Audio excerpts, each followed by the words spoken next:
You're listening to the Hour of the Time. I'm William Cooper.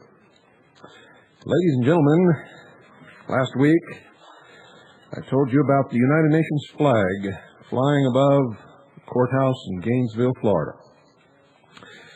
And it seems that thousands and thousands of people called, and now they have announced that the flag is down, but don't get too complacent. Representative Bob Casey of the Florida House of Representatives said to a meeting of citizens working to remove the United Nations flag that the UN flag is down for now.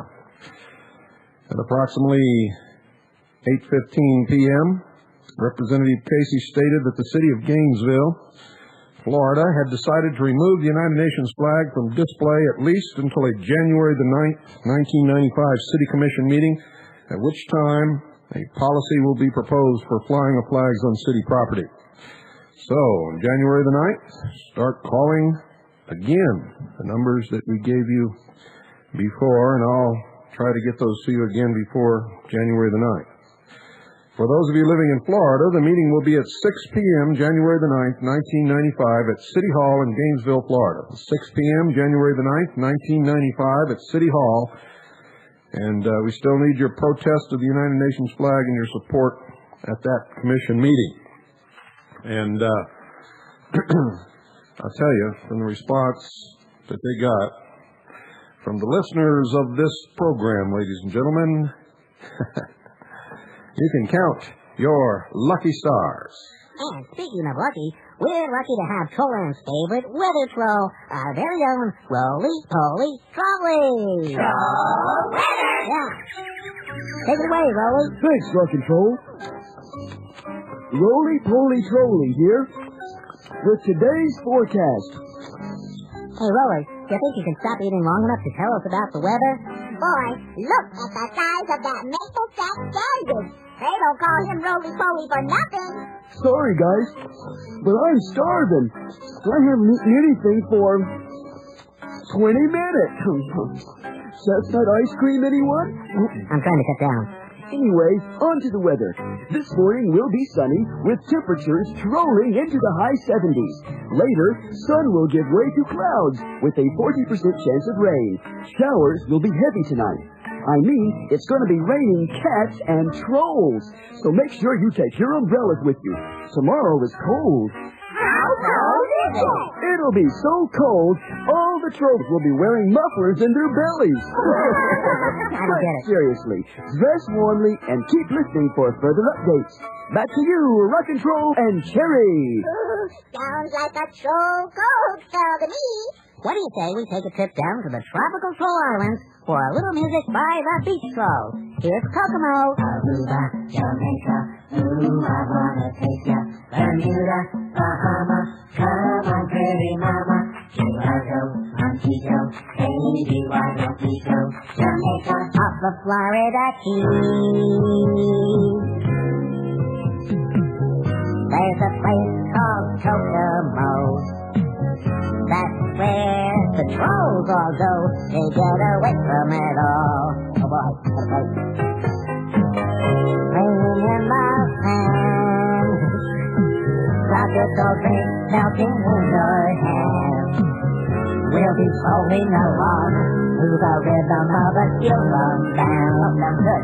Way down in Kokomo, Jamaica, ooh, I wanna take it to Bermuda, Bahama, come on, pretty mama. Well, I'd like to do that, folks, but I can't. I have a good friend, and he and I have been, we've spent a lot of hours on the telephone talking. We're both bibliophiles, which, for those of you who may not have heard that term before, means we love books. We both have huge, gigantic, extensive libraries, and we think along many of the same lines. We do disagree on some things, but that's fine. Have you ever had the itch, just that you had to get out, you had to go somewhere, and you had to do something? Well, my friend got that itch about 6 months ago, called me up and said, I'm leaving, Bill, and I don't know when I'll be back, but I'm going to India, and I'm going to be there until I scratch this itch. So he left. And that was 6 months ago, and I just got a call this afternoon that he has returned, and his name is Joseph Gill. Joseph, welcome to the Hour of the Time. Well, thank you very much, Bill. It's an honor to be on your show.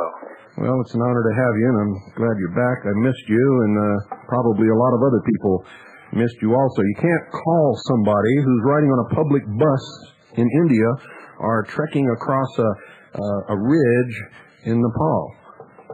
Tell us about your trip. That's true. Just as an aside, we were talking this afternoon about the militia, and I'd like to tell you that the Phil Donahue show is going to have a special on the militia tomorrow, and I thought your listeners might be interested in that, some show that he's done. But anyway, about last May, I got the itch, and I've been thinking about it for several years to go to India, and I've been there before, but I'd never spent much time there. India is about 1.25 million square miles, and the United States is about 3.5 million square miles. But they have 925 million people, which means there's about 740 people per square mile. And in the United States, there's 260 million people, and that means only 72 people per square mile. So that's about 1/10. So the difference in population is significant. Per square mile. Yeah. So, yeah, it's significant. And yet over there, their average wage is about $350 per year, and ours is $18,700 per year. But I sat down with an Indian, and I sat down with 3 people that had each spent 2 years traveling in India, each. And I worked out a schedule for myself so that I could go all around India in a public bus and not miss a thing. Of course, that's impossible, but I did as close as I could to it. Not only did you not miss much, but you actually found a few things that are off the beaten track that nobody knew anything about. Well, I went to about 20% more places than these people had suggested. I was going along, I found out about new places, new valleys that had been opened up, and Ladakh in northern India. But I started out in New Delhi, May 25th, and went over to Amritsar, which is the Golden Temple, and that's where the Sikh sect has their main temple. And it was very, very interesting. I felt so welcome there. The Sikh people, contrary to popular belief, are extremely welcoming people that are disbelievers. And so I found the same with the Muslim people. What we hear about on the news media about the Muslims and the Sikhs and the Hindus and whatever, we hear all these things about fundamentalists and radicals, and they constitute about 2 or 3% of the people that go to the different religions. But the news media wants us to think that they're all that way. Conquer, they divide and conquer. They make it an issue whether you're black or Chinese or Muslim. They have to put a label on anything, and that is just to keep us all busy chasing our tails. And then there's another old adage that if you go to India, it's where it's very spiritual in India, and in the West it's very material. And I can tell you, after traveling around the length and breadth of India, some 20,000 miles on a public bus, that is not true. It's every bit as material in India as it is here. It's just different religions. But I went up to Kashmir, which is on the Chinese border, and and Pakistan border. And I stayed on Dal Lake in a houseboat. I stayed in a gorgeous houseboat with a four-poster bed, a cashmere rug, and breakfast and dinner, and it cost me $1 a day. Wow. Absolutely fantastic. My whole trip for 6 months, going all around India, almost 20,000 miles on a public bus, eating, lodging, entertainment, and buying a few things cost me a total of, what do you think, Bill? $1,000. Wow, that is just incredible. So when you're rich and famous and you can travel the world, you can do it, travel it cheaper than I can just stay at home here in Hawaii. You know, I bet there's a lot of people out there scratching their heads, and I bet the thought for a second seriously entered their head to go somewhere where they could have 2 meals and a 4-poster bed for $1 a day. That's incredible. And it was absolutely fantastically first class, with a view of the Himalaya mountains all around the lake, some of them up to 20,000 feet high, and absolutely very quiet and very mystical, and with floating gardens, and there were just hundreds of eagles that nested around the lake. It was just absolutely a fabulous place to stay. The only problem is Kashmir is interested in pulling away from India. Uh-huh. So the Indian Army has been up there for the last 10 years. In the last 10 years, they've killed 40,000 people. And that's not on the news, is it? No. Unlike what it's not even in their news. In India, they're represented as, like they are here, radicals. People want to be independent. And basically what the Kashmiri people should be able to do is just vote and decide on their independence, or whether they want to stay with India or whether they want to go to Pakistan. But I personally saw the Indian Army up there beating the hell out of people in the street, women and children. And then they would report on the news that there were radicals, militants. And in India, later on, in New Delhi, I saw a little skit on TV of this lady all dressed up with a robe with the name India across it, and said, keep Mother India together. And her right arm was being pulled by Kashmir, and her left arm was being pulled by the Tamil, the people of the South that want to be independent as well. So they're being touted on nationalism rather than the fact that people should be able to go their own way if they decide to. That's sort of a really basic kindergarten-type message, too. Is that? Well, I think people are basically thinking along the kindergarten line. People don't really, very few people get to the underlying meaning of it, and so they go for all this government tripe easily. Here or there, illiterate or educated. So it doesn't matter where you go in the world, sheeple are still sheeple. That's true. That's true. When I was over there, I used what's called a Lonely Planet travel guide, which was like the Bible that you carry when you go around India. It tells you all the places that you can stay and all of the historical background. And it's only about 2 inches thick, and I went through the whole book. But it's a good start if you want to travel in India, the Lonely Planet travel guide. I spent about 3 months in the Himalaya mountains, and I went and stayed in some 13 different monasteries, or lamaseries. That's the Buddhist place where I stayed and studied all their symbolism, and I stayed there several days at each place and looked through their libraries. They have some libraries that go back to 1,300 years. Wow. You don't speak... I'm looking through all of their illuminated manuscripts, and that was quite interesting.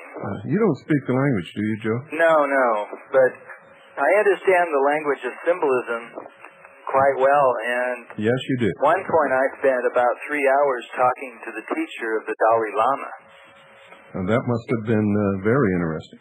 Well, it was very interesting because I spent most of the time talking to him about all the different symbolisms around the world and how they all the different belief systems are all pretty much not similar, but they're exactly the same.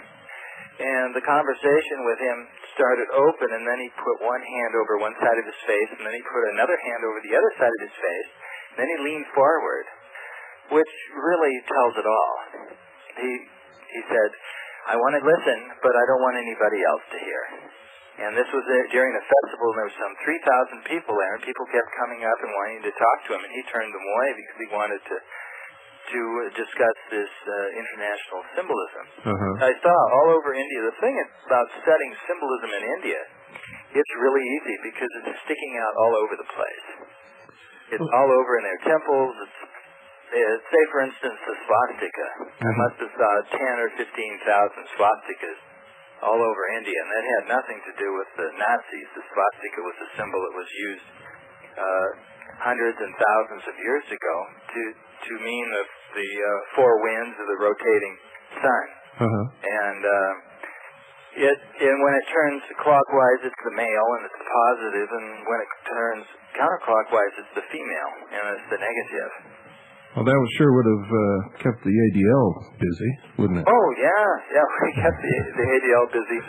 Then I also went down to Varanasi. Well, first I went to the Himalayas. I spent about 2.5 months there. And then I went into Tibet twice. And I went in there, just walked across the border, and went into several adjacent villages to the north of India. Now, Tibet is a communist Chinese occupied country now, isn't it? Well, Tibet's quite interesting. That's, the Dalai Lama used to be the religious and the governmental leader there, and he has all these Tibetan people that are following him and hoping that he'll, through his international diplomacy, you've heard about him running around and getting all kinds of awards, that he's going to be able to take his people back to Tibet. This will not happen. No. In fact, because the Chinese are mining 140 rare earth minerals in Tibet that they can't get in their own part of the country. And they've brought in a tremendous Chinese population also, haven't they?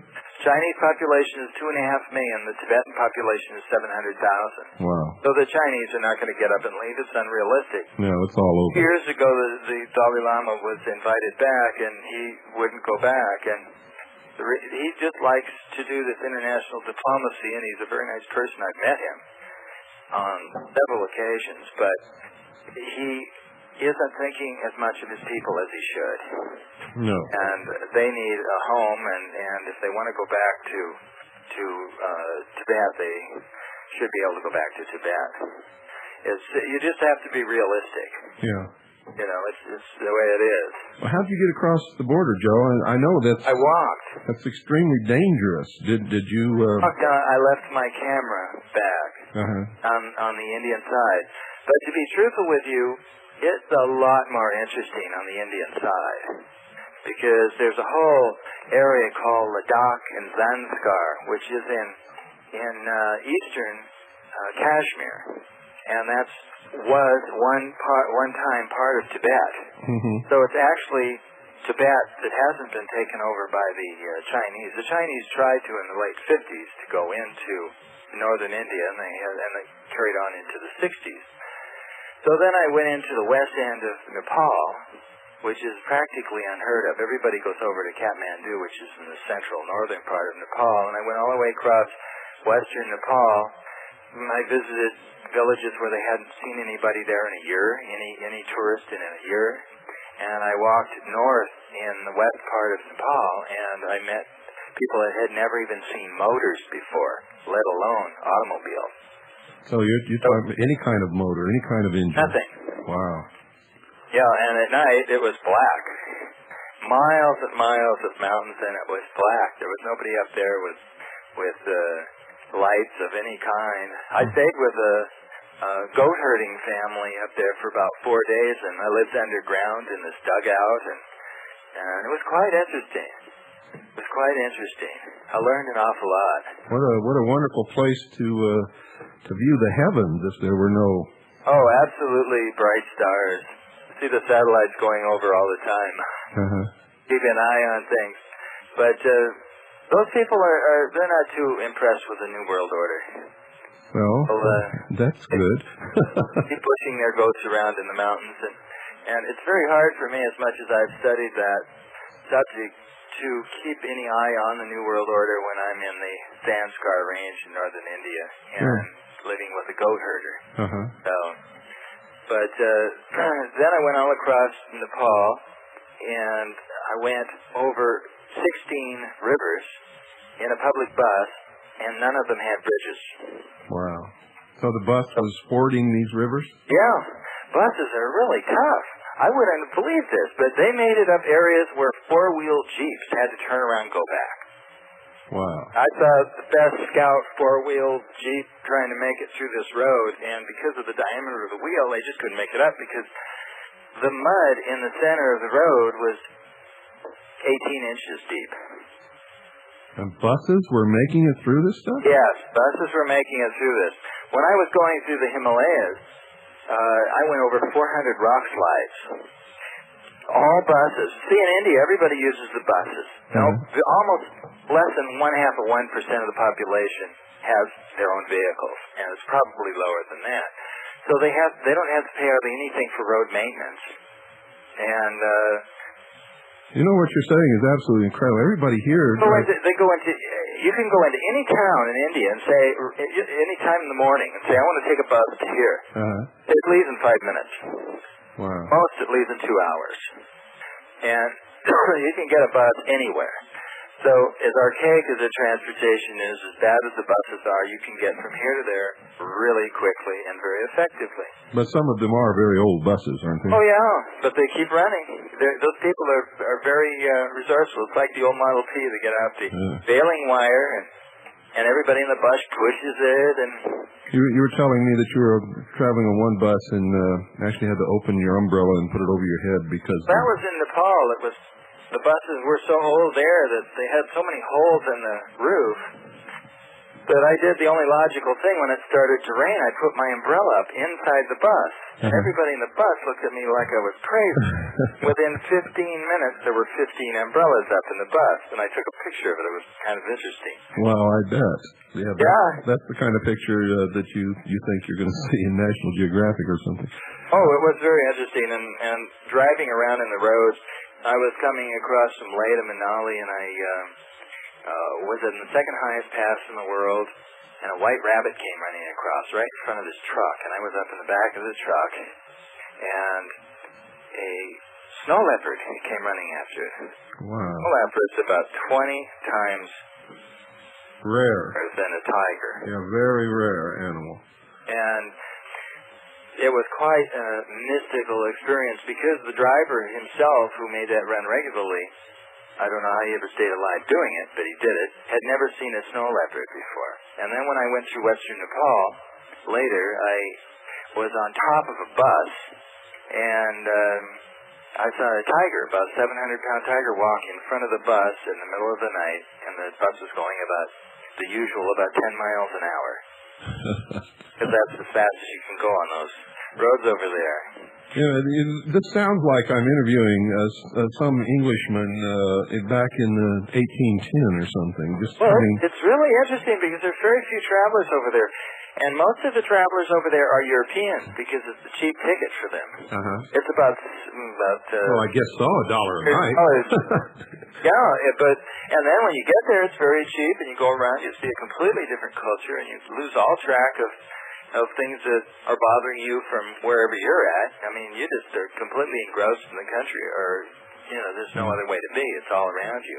We've all seen these movies of trains in India with people piled in the train and hanging out the windows and piled up on top of the cars. Is that still? Absolutely 100% true. The only thing is it doesn't tell you all the truth.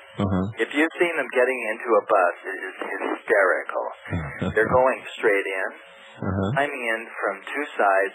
They actually climb up on the roof and climb downward, inward.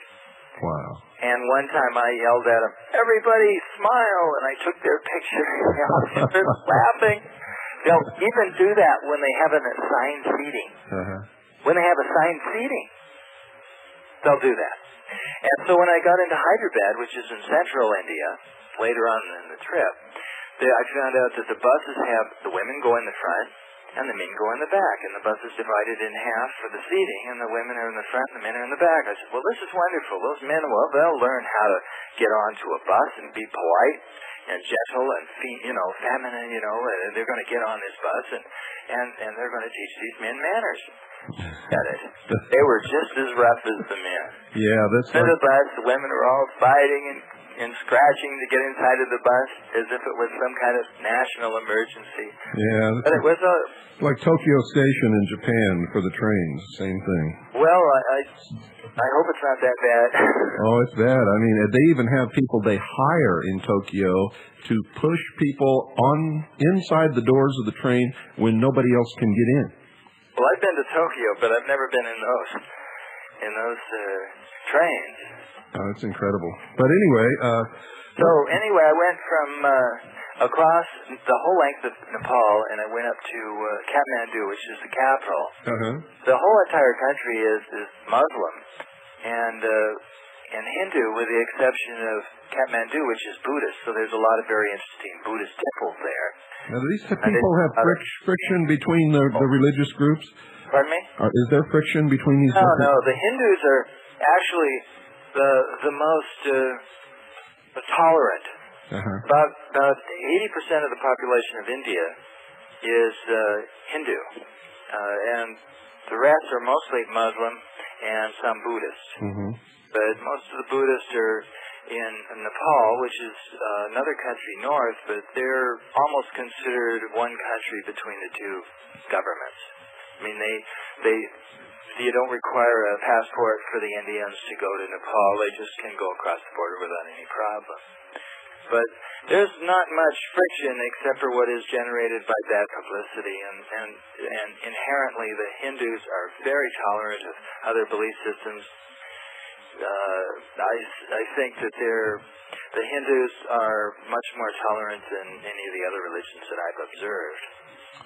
But yet they're very radical. They have all these different gods, which all boil down to about 2 or 3 gods. Just different aspects that they show of the different gods. Different faces of the same entity. Right. Like the 3-faced Brahma, of Vishnu, Shiva, which is their trinity. But then I went from Kathmandu up to the border of China by bus and looked at the Mount Everest. Everest, incidentally, is named after the fellow who mapped India in the 1880s. And it was absolutely fantastic to be surrounded by mountains that are 19 to 29,000 feet high. Just awesome. Just thousands of mountains, not hundreds, but thousands of mountains I saw in a period of 3.5 months. Thousands of mountains. It's incredible, like a wall. And you can't, it's like trying to explain what the Grand Canyon looks like. So then I came from Kathmandu back down into India, and I went to Varanasi, where that's famous for the Ganges that goes through there. And they have what they call the burning ghats, where the people get cremated right on the edge of the river, and what it remains is thrown into the Ganges. There's an interesting kind of porpoise that lives there. It's one of the 2 kinds of freshwater porpoise in the world. One lives in the Amazon, and one lives there in the Ganges. They're pink, and they're beautiful porpoise, and they along with the turtles eat what's left of the bodies. But basically, we do a lot of cremation in this country publicly.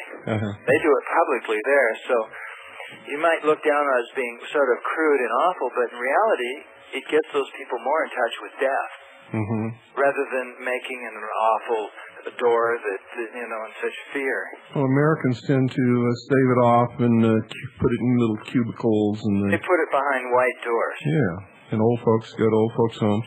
Hold on, we got to take a break. Be right back, folks.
baby, but it's got another insanity. It's like a Caribbean odyssey.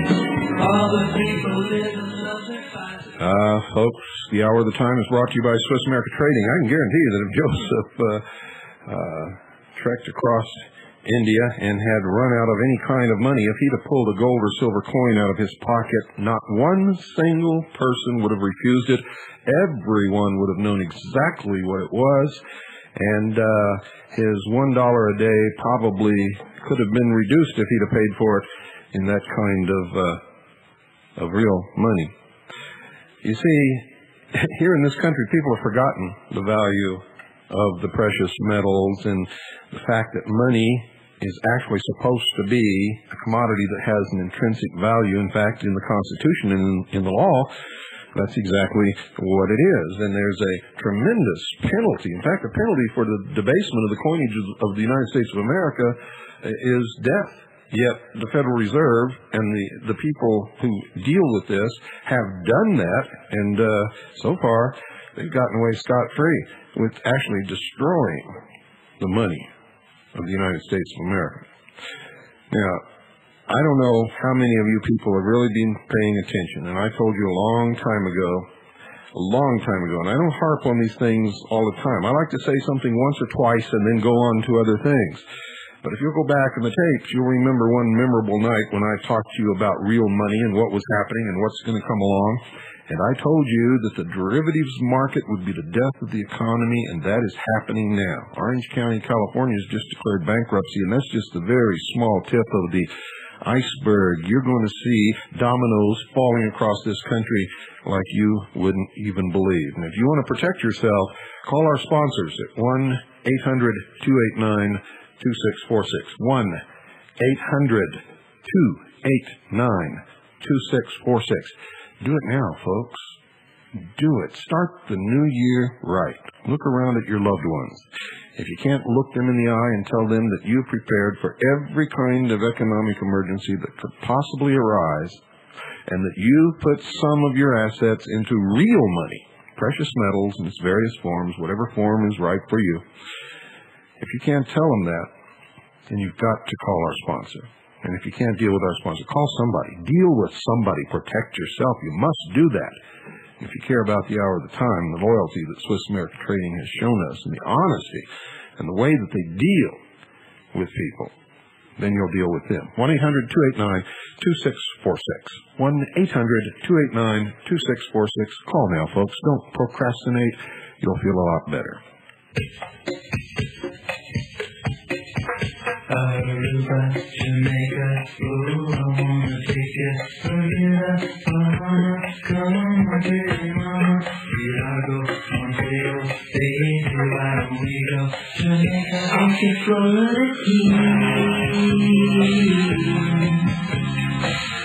There's a place called You know, Joe, in preparation for this show, I looked all through my musical collection, and you know how eclectic it is and what my taste is, and I couldn't find anything that even came close to a show on traveling across India. So I hope you like what we've chosen. Well, Bill, it was certainly a different experience, and that's what I was looking for. I'd been very much involved with American business in Europe and done a great deal of traveling. I've traveled to some 68 countries around the world, and I wanted to immerse myself in a completely different culture, and that's what I found myself in, is a completely different culture. I met a couple of young men in northern India that had been in there. The one was from Argentina and the other one's from Australia, and they were both considered still foreigners, although they'd lived there for 17 years. They'd gone to school in California at Berkeley for 2 years, and they said they were very anxious to get back to India. And I asked them what they thought of California, and they said, well, it seems to me that the people in the United States are not very free, and everything is decided for them. They have so many laws that they can't think for themselves. Wow, this is important. This is incredible. Are you listening out there, folks? Just say that again. You're telling me that the people who live in India don't... This is in the eyes of this, quote, third world country where all the people are just poor and uneducated. Let me tell you, people around the world, they're generally smart, and they're seeing what's happening in the United States. They're afraid of it. I had another fellow in the south of India. I said, hello, I'm Joseph Gill. I'm from the United States. Oh, you're from the Clinton's International Police Force. And my eyes opened up, and I said, oh, you're absolutely right. I said, unfortunately, that's what's happening is our government has gotten away from us, and it's time that maybe you can help us wake ourselves up, because there are some bad political problems in India, but it seems that the people are able to handle it better than we are. They're willing to do something about it, and they're willing to step out. Yeah, I've discovered that the letters I get from people here in the United States are of incredulous disbelief of what they hear on the show, unless they've been listening for a long time and have actually done some research on their own and discovered that it's all true. The letters I get from foreign countries are, we've been watching this for years. It's amazing that America is just catching on. We know that if you fail, we all fail. How can we help you? You know, that kind of thing. Well, we're so busy being well off that we sit back, but it's not until you get hungry that you realize what's happening around you. Mm-hmm. And people in Europe have lost their borders. They've gained their borders. People around the world have had revolutions, and so they know how to keep their finger on the control system, so that they can take responsibility. In the United States, we gained our quote freedom years ago, and we haven't had any wars since the Civil War here. So we don't really feel any responsibility. And it's not taught from father to son or mother to daughter that one of the responsibilities of freedom is being willing to fight for it and being willing to take the responsibility to be involved with politics, even in the form of a PTA or some local politics. People just want to pass the buck. Everybody leaves their soul up to the priest. They leave their security up to politicians, and they leave their body up to the doctor, who many times won't even tell them why he's giving them pills. So people in America are like quiet cattle, and they need to wake up. And this is the way that people around the world view us. They think that Americans are not very sophisticated in their conversation, the way that they speak. They find talking to Europeans, and this is a terrible generality, but Europeans generally find Americans are somewhat dull and not aware of what's happening in world politics. They only look at it from the way that our media teaches us to look at it. In other words, traveling is really a wonderful thing. The best thing about traveling is you discover it for yourself. Say, for instance, the things that you've talked about in your series of symbolism. Well, it's one thing to hear about it and read about it.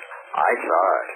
I went into hundreds of temples around India for Buddhist, Christian, Hindu, Muslim, and I saw all the symbolism that you talk about, and I saw that equally in all four of those religions. I saw all of them. It was just incredible. I saw the same symbolism. I'd like to talk about that on some future show with you. Why don't you just give our audience an example of one of the types of symbolism that you saw that was prevalent in all the different churches or temples or houses of worship of the different religions in India? The most prominent, when you listen to something they're trying to sell something, right? A car or whatever they're selling on TV. What do they sell? They're not selling the car. They're selling sex. And when you and I are having the most intellectual conversation, and we're both just absolutely blown away by what we're each other saying, right? We're just amazed at what we're saying. And a beautiful woman walks by. What happens? Never mind the great conversation. We turn around. We look at the beautiful woman. Sure. So our lives, as much as we don't like to admit it, is dominated by sex. And the religions, all four of them, are predominantly sexual. Mm-hmm.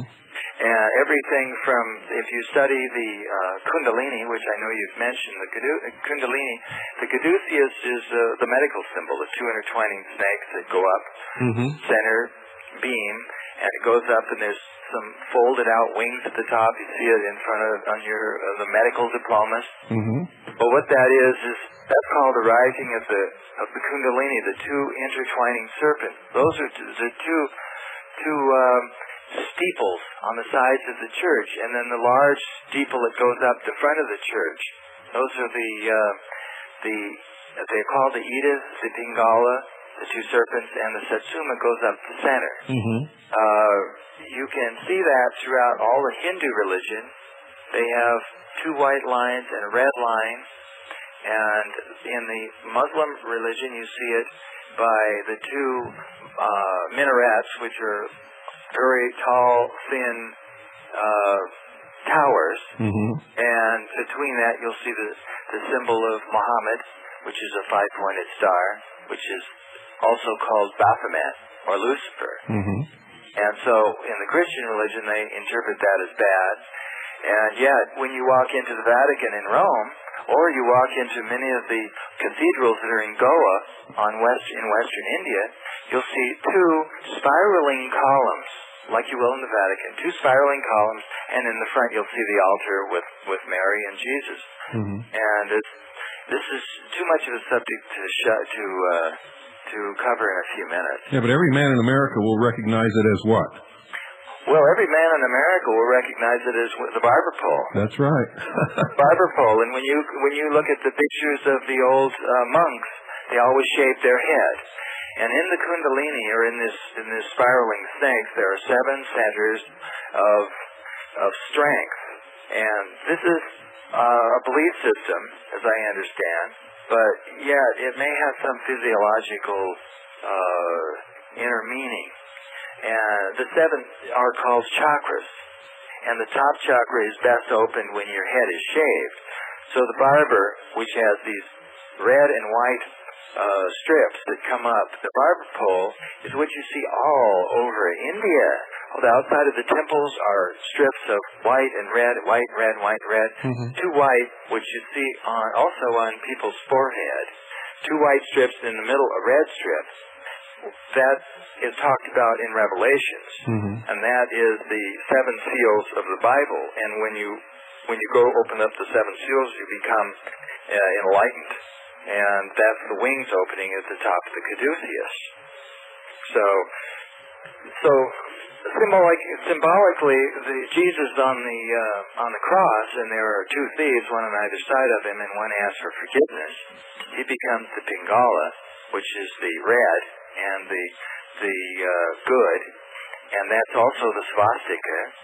The other one didn't ask for forgiveness, and so it became the black, the negative, or figuratively speaking, the female, which is the one that Hitler used. And that goes, and when you look down on the caduceus in 3 dimensions, not just on a piece of paper, you'll see that the swastika, or the snake, goes around the negative one goes around counterclockwise, the other one goes around clockwise.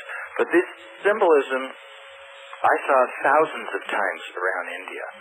And I saw it in Christian churches, where Christian churches were adopting the Hindu symbolism because they wanted to get away some of the practitioners. And I spoke to at least 100 sadhus, or priests, up in the caves, up in the Himalayas. And whichever church I went to, wherever I met a religious man or in front of the church, I always saw one thing in common: a handout with palm up. And they call that bhaktish. So the way, for all these religious mythologies, what you get is, let's have a handout, and it's a way to make money without any effort. Basically, what it is people are not becoming accountable for their own relationship with God. They have to go via a man-made religion. I know this differs from your beliefs. No, in fact, I applaud you. It fits exactly right in perfectly with the show that we did Friday night. What you're saying is exactly the message that I was trying to impart to the world as a... You get the wrong impression. There's no one that knows God better than I do. No one. I know him very well. I've met him up in the Himalayas, and I've met him down there when I was building my house in Hawaii. He helped me when I was in business. He's been in my life ever since I was 1 year old, and yet I've never believed in any of the religions. I was head acolyte in a cathedral in Seattle, but I liked the ritual, but I knew it was not for me. And I don't think that belief systems have a place in a world where people are totally self-accountable, because otherwise you're giving away your rights. You're giving away your rights to your relationship with God by going through a man-made religion. You're giving away your rights to know more about your body when you go to the doctor and you ask him why he's giving you the pills, and he says, look, I'm the one with the education. Take the pills. Or with a politician, we know they all lie, but they all come from us. So all politicians come from us. So when they lie, it's just a reflection of what's happening between you and your brother, or me and my mother, or the infighting between families. It's a reflection of our own lives. Right. And we send they have an old Hermetic axiom which says, as below, so above, and as above, so below. So when you look into the government and see what's happening there, and these monopolies that are being set up, and new world orders, and everybody's got the best idea, you just see a reflection of what's below. Oh, it's the patriots when I go to speak around the country whose first question out of their mouth is, how can I save my assets, or how can I profit from this coming new world order? No different. Yeah, well, we're very material, and we have to think of those things as well. But we also have to think that those things are not going to be worth much if the whole world theology changes. And visiting the Baha'i temple in New Delhi, I discovered that was nothing more than an aspect of Freemasonry. Now, what's the significance of Plastic temple? It was in the shape of a lotus. And the lotus symbolizes the 5 elements, which I found through all the religion. The lotus grows in the mud, so it represents earth, and it goes through the water, that's water, comes out on the surface of the water, it blossoms into the fire, breathes the air, and it sends out its germinating stamen, which is reproduction, which is called ether. And that is in all Freemasonry. The generacy force. Yeah, it's the 5 elements. It's worldwide, but I discovered in every town, not city, but every town in India, Freemasonry. And so it's a force to be reckoned with. I'm not saying it's bad or good, but it's very well organized, and there's a lot of things that are happening, and there's a lot of control and a lot of so-called nepotism between members. So it makes it a closed business in different towns if you don't join the Freemasonic Lodge. Freemasonry is worldwide, and it is in literally every town in the world. They call it the Lions Club, the Elks, the Moose, the Baha'i Faith, the Mormons, and I'm not talking against the Freemasons. There's an old adage in studying religions that not one man in 10,000 knoweth his own religion. And a lot of Freemasons believe they really are in Christianity, and I've talked to them where they're very disillusioned, and it's only a very less than 1/2 of 1% at the top that really do understand what Freemasonry is all about, or understand what Buddhism is about. Say, for instance, when I was talking to the teacher of the Dalai Lama, or who understands what all these other religions are about. And what they are about is control. That's exactly right. That's the reason why the Pope carries the shepherd's crook, and we're the sheep. That's right. So as long as we're willing to be the sheep and to be led around by the Judas goat, then we'll go to slaughter.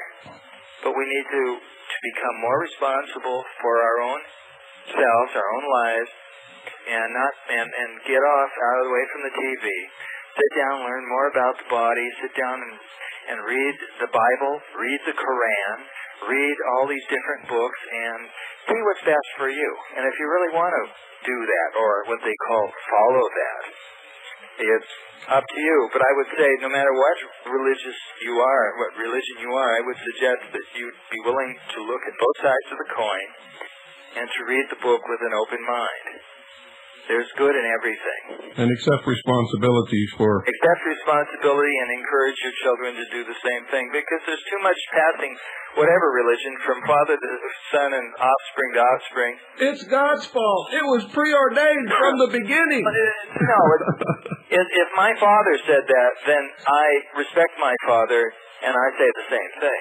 Sure. Rather than finding out for yourself if what your father, who learned it from his grandfather, who learned it from his great-grandfather, if they really sat down and spent some time studying whatever religion they happen to have been involved with. Rather than accepting blindly. Yeah, because that's the sheep. Mm-hmm. You mentioned something that's very interesting I think we should talk about. You mentioned the Baha'i faith. And we know that the United Nations passed a resolution years ago saying that in the world government of the United Nations, anyone has the freedom of religion as long as the religion is approved. And we know that there's only one approved religion by the United Nations. And what is that? Well, the Baha'i faith. And what is the Baha'i faith? The temple in New Delhi is absolutely incredible. I went to see the Taj Mahal. Absolutely breathtaking. The most marvelous and mysterious and romantic structure in all of India. And there were as many people to go see the Baha'i temple as the Taj Mahal. It was incredible. There were lines of people waiting to come in and see this Freemasonic structure. But there is another one that's on the west, on the east coast, in a place called Pondicherry, slightly north of that, was set up by the followers of Sri Aurobindo. And that is a Masonic temple down there, unlike any other that I've viewed in the world. Absolutely incredible. It expresses this Kundalini symbolism that I was talking about earlier, and it also expresses the Celtic symbolism of England and France, and it's absolutely awesome. And of course, the guides that guide you around there, they tell you, oh, this isn't a religion. Oh, of course. This is not only a religion, this is the most religious edifice that I have studied in the world. And they really, truly don't understand what they're walking around showing. Yeah. And so I said, this could not have been designed by the people who said it. They designed it. And so in digging about the information, I found out that the architect that designed the meditation, about a 20-story high building, incredible structure, was a Freemason from Paris who had also done the architectural work on some $2 billion worth of Freemasonic structures that have gone up in Paris, including the pyramid, the glass pyramid in front of the Louvre. And I could have named him before they told me the name. So the Freemasons are making themselves more known, not only to us, but to themselves. And I say the same thing to them as I would say to any religion. And I have a fabulous library of books on Freemasonry. And it says in numbers of them that this is a religion. And there's no question about it. Pike talks about it over and over again. With no doubt, yeah. Yeah, so it is a religion. So I only say to the Freemasons is just to get to know your religion more, or your belief, and it's not a social club all told. It's a lot more than a social club. Yeah. Well, we're out of time, Joseph. Gosh, I want to thank you. You've been truly illuminating, a little, so to speak. We want to keep the light on the subject. Yes. And, gosh, it's good to have you back, and I look forward to a lot of long discussions like we used to have, and I hope to see you soon. Great. It's been a pleasure, and people just keep your eyes open, your ears open, and your mind open. And you can learn something new every day, and that's the only reason why we're here. We just need to learn and learn and learn. As soon as you stop learning, you become a sheep. Yeah, that's true. Bless you. Bless you, too. And good night, folks. God bless you. Happy New Year. And I know we didn't have any traveling music tonight except for this last selection. It comes from one of the most beautiful movies that I've seen in a long time, called A Room with a View. Hope you all enjoy it, and we'll see you again tomorrow night. Yeah.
Ladies and gentlemen, the Hour of the Time is brought to you by Swiss America Trading and can be heard on WWCR 5.065 megahertz shortwave and by satellite Galaxy 3 transponder 17 5.8 wideband audio.